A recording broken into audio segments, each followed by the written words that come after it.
talk to me before he did it. That's bullshit, y'all. That's f***ing. Not recording me with the doing.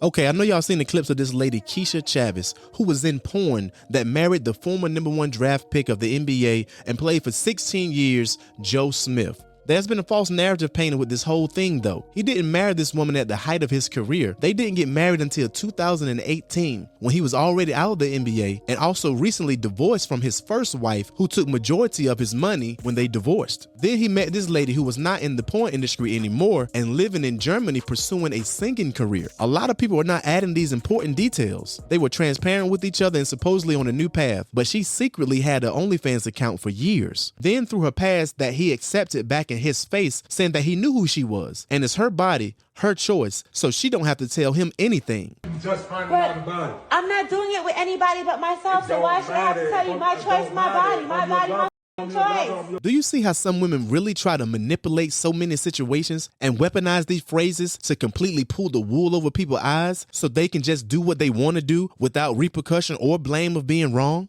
A lot of women in this era is pushing society to conform to the idea that history should never matter so they can sleep with over 100 men and their value should never decrease in a man's eye because her past will not impact the present or future of a monogamous relationship. But in the same breath, I see a huge amount of women in the comments praising the woman and blaming the man for being stupid to marry her because he knows about her past and she used to be in the porn industry. It's amazing how y'all want to have it both ways all the time and don't recognize the contradiction of the things that you're spewing. This woman is 52 years old. We always talking about this social media influence taking over younger kids' minds, but it doesn't stop there. It's people like this of all ages, and the numbers continue to increase. This is a lesson for Joe and so many other men. I guess history does matter, don't it? Because somehow they are going to say that you are wrong for not accepting a woman with a promiscuous past, but then if you do accept her past and she goes back to her ways, you are who's wrong because you should have known better.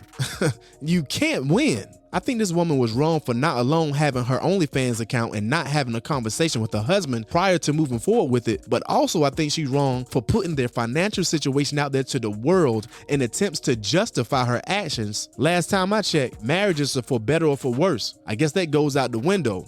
Now let's talk about the rapper Camron, who invited this woman to his show to publicly humiliate this man further. He didn't stop at humiliation though. He also disrespected this man in front of the world by hitting on his current wife, speaking on her cleavage, and inviting her to his home to rub on him. And she also agreed. What else have you been doing besides OnlyFans, and what have y'all been going through financially that you felt you had to do this? And I also have a massage business called the Body Rub Babes. Would you be a body rub babe for me?